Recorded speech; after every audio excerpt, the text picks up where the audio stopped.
more money in my savings, and I'm going to work on improving my sales skill. My wish for Singapore's economy is hoping that it will get better, and then unemployment rate will go down. Okay, we're still kind of milking people to find out if they're going to change their ways and leave their bad habits behind from 2009 as we go into the new year. Do you have any spare cash lying around? 09 was actually a really good time to buy some property. My own family did that in the U.S. Got 35% off on a brand spanking new property from, I think, KB or Lennar. Low interest rates, dirt cheap fire sale prices in the beginning of the year. I don't know if you watch my shows here regularly. We talked about buying Detroit property in Michigan for like $5,000 US. So, you know what they call your home is a castle no matter how humble.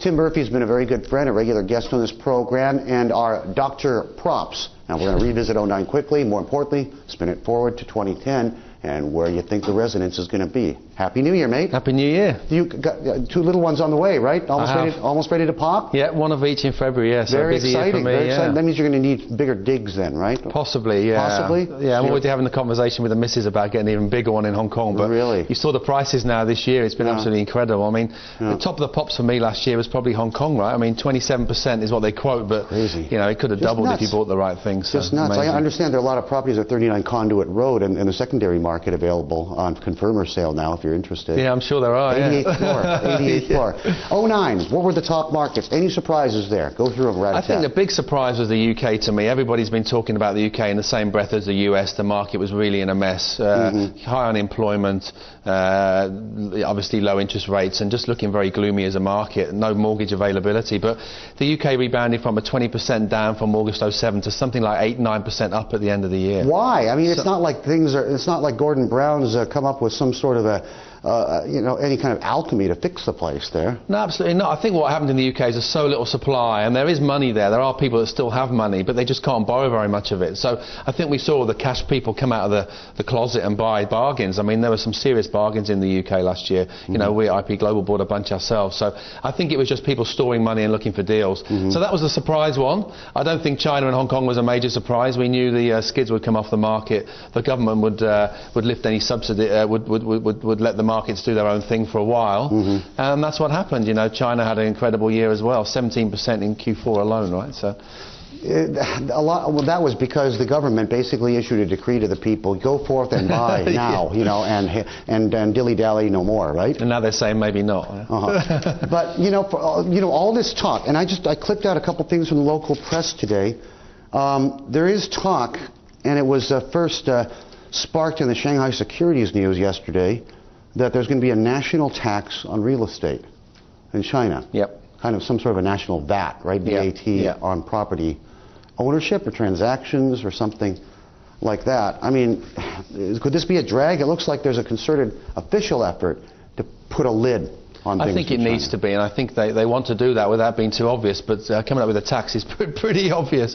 But I think you're definitely going to see the China property market have a hiatus for a while. I'm still quite bullish. If you look across the 70 major cities in China last year, 5.6% growth. Of course, everybody writes about Shanghai Commercial doing 37% and all these luxury properties in Beijing, but across the main market it wasn't so scary. So I do think the government are going to put the stops on it, and certainly Q1, Q2 you may see it slow down a little bit. Do you think there might be any concerted effort to maybe elevate some of the, sort of the runner-up type of markets? I mean, we'll get you a great deal if you buy in Dalian instead of Shanghai Metro or something. I think you're absolutely on the money, because the big problem in China is the Chongqings of this world it's the biggest city in the world now, and it needs more people and it needs more property. You know, I mean, it's their flagship growing city, and if they stop people buying cheap property in those markets, people are going to have nowhere to live.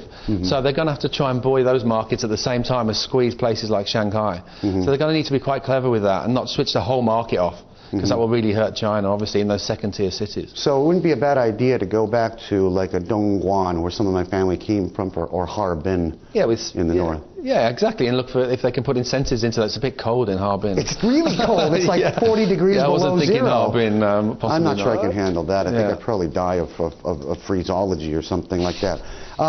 What is going to happen What do you think are the looming surprises this year in the markets? What didn't arrive on the list last year that they're going to be smack on it this time? Well, I think the surprise was the UK. I think the UK will surprise again. I really do. What? Yeah, I know, it sounds crazy.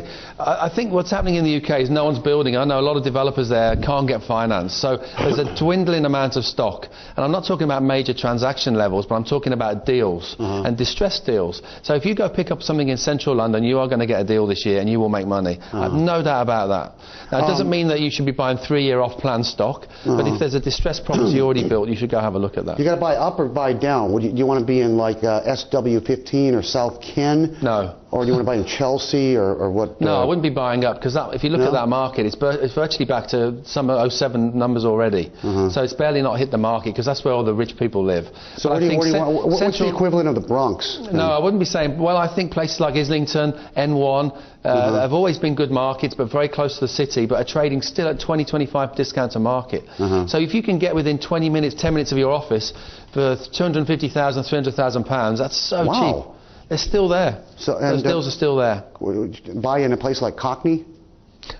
Cockney? Is that a place? No, that's not, it's an accent. But it's an accent. Oh, I'm sorry about that. Yeah. It's been a while since I've been there. Yeah. Why is Malaysia on this list? I love Sabah. I tell you why I like Malaysia. Everywhere else we're talking about tightening the market up in Asia. Bubbles already emerging after the last 6 months. Malaysia, they just brought in a 5% property tax. That's confidence for you. They're saying we're okay with the market. There's good lending. Interest rates are low. Supply levels have now come down to manageable levels. That's a capital gains tax, not a transaction tax. It's when I sell and make money on it. Yeah, exactly. Well, that's okay. Yeah, but they're not bringing anything to slow the market up other than they don't want people to speculate. So I like that market. It still blows my mind. You can actually live really close to Petronas Towers. Right in smack in the middle of KL.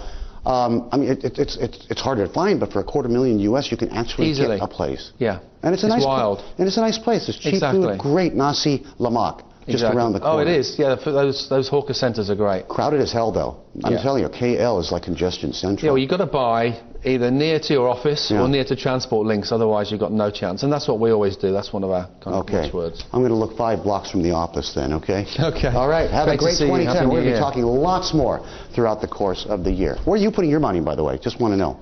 Put your money... UK. UK? And still some of Hong Kong. Believe it or not, but only small parts of Hong Kong. Well, yeah, but the twins are going to be really small for a while. An additional 200 square feet would do it for the next 2 years. You reckon? Probably. I'll help you out. I've actually got an apartment for sale. I got to go. We got to talk business now, okay? Bye.